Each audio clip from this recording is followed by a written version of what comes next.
तो देखिए भाई लोग, हमारा वो वीडियो है ना, एको वायरल ना हो रहा बा। रोस्ट वीडियो इतना बढ़िया बढ़िया बनावता नी चूजा करके हंसी मजाक होला। अब भोसड़ी के एको हमार वीडियो ना वायरल हो रहा है। भोसड़ी के तुम लोग नहीं देख रहे हो तो वायरल कैसे होगा? देखो ना यार, हमारा वीडियो क्यों देख ही नहीं रहा है तो वायरल कैसे होगा भाई?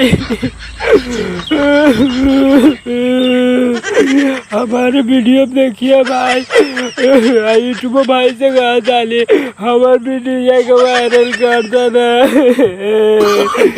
से वीडियो बनावा डाले को ना वायरल होगा। कहा ताकू गाना ताकू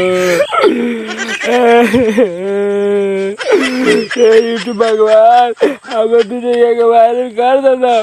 बढ़िया मेहनत करा दादी। अरे पूरा इंडिया हिली बाबू, खाली तू देखत जा।